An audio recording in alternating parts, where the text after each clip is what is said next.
7 ans, la GT Academy a fait voyager les meilleurs joueurs tout autour de la planète pour les transformer en de véritables pilotes de course professionnelles. Les vainqueurs sont passés du virtuel à la réalité, s'engageant dans des épreuves aux 4 coins de la planète, montant sur les podiums des courses les plus prestigieuses qu'ils soient. Cette expérience est devenue le programme de développement de pilotes le plus innovant du monde. Des candidats de plus de 30 nationalités se sont présentés. Il y a eu des erreurs, des sorties de route, des défaillances. Pour chaque podium, il y a eu des abandons. Tous les vainqueurs de la GT Academy n'ont pas atteint le Graal. Cette année, pour être sûr de leur réussite, la GT Academy retourne aux sources.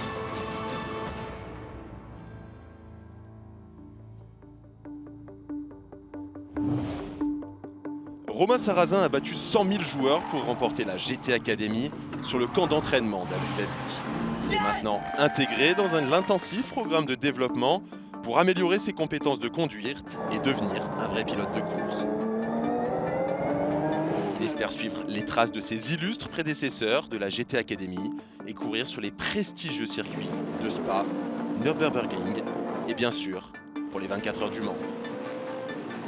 Alex Buncombe, Wolfgang Reiber, Kepler Masachio to win Pro Cup. Ce n'est pas que de la vitesse, c'est de l'endurance, de la pure endurance, pas seulement 3-4 heures. D'un point de vue de pilote, c'est le challenge ultime, c'est le test entre l'homme et sa machine. C'est juste fou, pour moi c'est 24 heures de folie. Ce qui rend ces 24 heures si difficiles, c'est que la semaine précédant la course est très compliquée. Quand les gens parlent d'une course de 24 heures, ils parlent de la fin de semaine, mais en réalité il y a une semaine complète avant, avec des nuits très courtes, on se lève très tôt le matin, on n'a pas beaucoup de sommeil.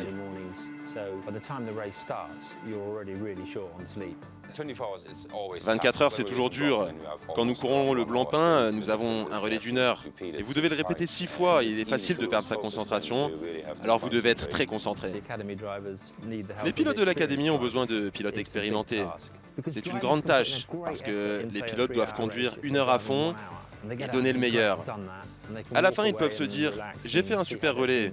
Puis ils partent se relaxer, regarder ce que font leurs coéquipiers. Mais le plus dur, c'est de retourner sur la piste encore et encore.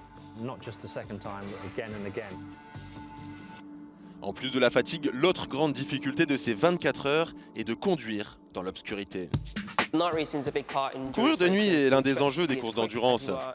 Vous êtes censé être aussi rapide que dans la journée. Il ne doit pas y avoir de différence. Alors qu'on voit des flammes, des lumières. Et quand vous êtes en course dans un paquet de 50 voitures, quand la nuit tombe, les pilotes standards ne sont pas aussi à l'aise que dans la journée. Ce qui est difficile la nuit, c'est que vous ne pouvez pas évaluer vos distances. Notamment lors des dépassements, on ne juge pas à quel point on est loin ou près ou proche. C'est très dangereux, on ne parvient pas à anticiper les changements de direction. Quand vous dépassez quelqu'un, les lumières sont plus puissantes. Alors quand vous faites du 160 miles à l'heure, ça devient éblouissant. Quand vous courez la nuit, vous ne pouvez pas regarder loin. Il faut que vous soyez concentré. La course la plus dure pour moi, c'est Spa. Vous avez une ligne droite et en sortant, vous n'avez pas de visibilité sur eau rouge. Et vos phares vous empêchent de voir le radillon. Et vous arrivez très vite sur le virage de Blanchimont à 165 miles à l'heure. Et vous ne pouvez pas voir le virage lorsque vous arrivez car vous prenez directement vos phares, surtout si vous êtes à l'intérieur. Là, vous ne voyez pas la bordure. Il y a tellement de voitures, tellement de lumière. Il y a aussi tout un tas de choses à gérer. C'est vraiment compliqué comme course. Les nouveaux diplômés de la GT Academy sont sur le point d'obtenir leur premier pas dans l'endurance. Mais cela nécessite une certaine préparation et ça passe par du simulateur.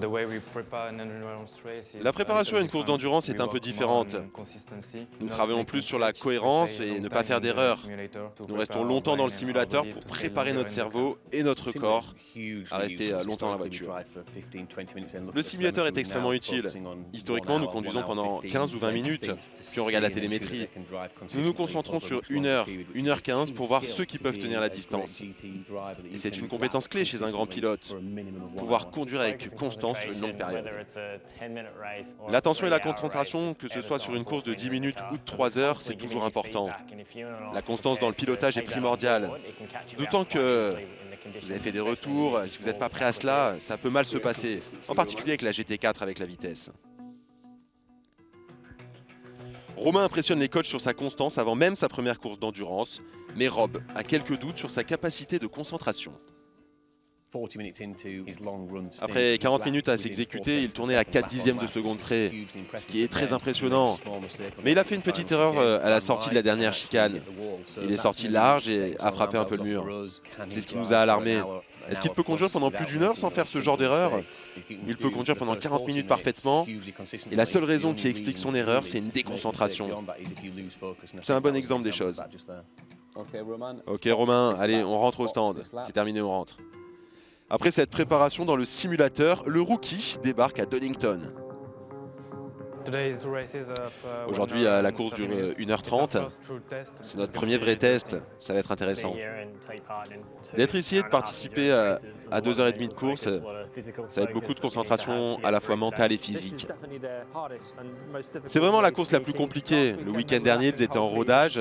Là, ils auront des voitures bien plus puissantes. Un top 6, ça serait déjà pas mal. Des voitures plus rapides pour rivaliser. Les diplômés se partageront la même voiture pour la première fois. Ils devront gérer leur arrêt au stand, mais également rendre la voiture en parfait état pour le suivant. Il faut toujours faire les vérifs. Allez, on y va. Il faut utiliser une série de pneus pour 1 heure, 1h30. C'est absolument crucial, sinon le pilote suivant se retrouve sans aucune possibilité. Dans la première course, Matt réalise de bons progrès au cours des 30 premières minutes. Il est actuellement en 10e position après 30 minutes. Je pense qu'il est satisfait de sa performance. Mais la piste évolue et c'est le propre de l'endurance. Vous pouvez commencer sur une piste humide qui va devenir sèche. Le relais de match touche à son terme. Romain attend pour embarquer. L'équipe a 90 secondes pour effectuer les changements et faire le plein. Mais la confusion entre les pilotes leur fait perdre du temps.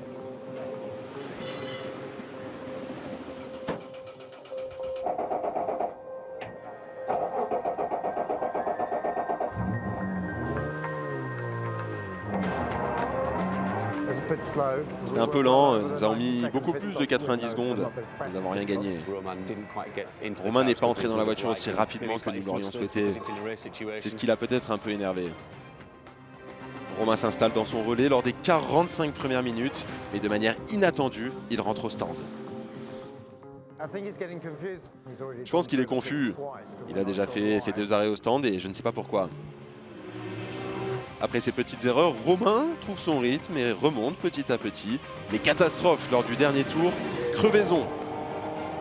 Il se montre tout de même capable de contrôler sa voiture et franchit le fameux drapeau à damier.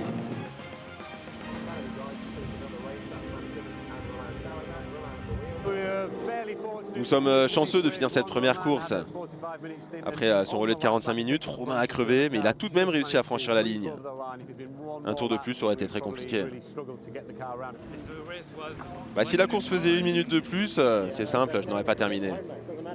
Allez, c'est bien joué mon gars. C'est rien, c'est bien joué.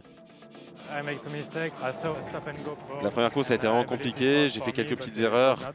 J'ai mal géré un arrêt au stand, mais maintenant je suis concentré sur la deuxième course.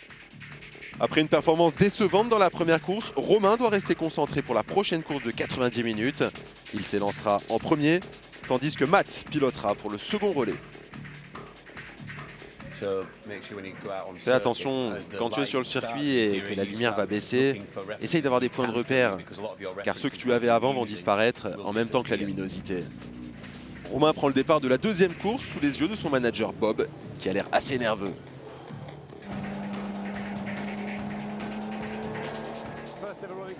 Premier départ pour Romain, c'était parfait, il a bien trouvé sa place dès le premier virage. Il a maintenu sa position dans son tour, mais ensuite il a perdu quelques places. Mais on ne peut pas lui en demander plus que ce qu'il fait. Maintenant, il est bien dans sa course, très constant et tourne vraiment bien. Alors que la course continue, Romain reste concentré et continue d'afficher des tours rapides. Romain se débrouille vraiment bien. Il a fait de très bons tours et il est constant. Vraiment, il contrôle bien sa voiture. Romain termine son relais de 45 minutes et lors du changement de pilote, il n'y aura fallu que 50 secondes pour transmettre la voiture à Matt, son coéquipier. La course numéro 2 est vraiment meilleure que la première. J'en suis vraiment très heureux. Matt est maintenant sur la piste alors que le soleil se couche et il gère très bien la luminosité tout en conservant de très bons temps. L'obscurité est vraiment présente maintenant et la conduite de Matt est toujours impeccable, très constante et très impressionnante. Il reste quelques minutes encore, mais il est fantastique. Ouais, c'est vraiment un super bon pilote. Félicitations mec. Solide deuxième course de la part des deux pilotes et nous terminons premier pour cette course de GT4. C'est vraiment une parfaite expérience pour avant d'aller au Blancpain. Encore une fois, très gros week-end d'apprentissage. J'ai fait des erreurs, j'essaierai de ne pas les reproduire à l'avenir. Ce fut un week-end sans faute pour les deux, mais ils doivent encore apprendre beaucoup. À chaque fois qu'ils sortent, c'est pour apprendre, comme ce fut le cas aujourd'hui. Le résultat est bon, nous avons 2 nouvelles signatures. Pour moi, ça fait 11. Encore une pour compléter ma licence internationale, finir deuxième et premier, c'est vraiment super.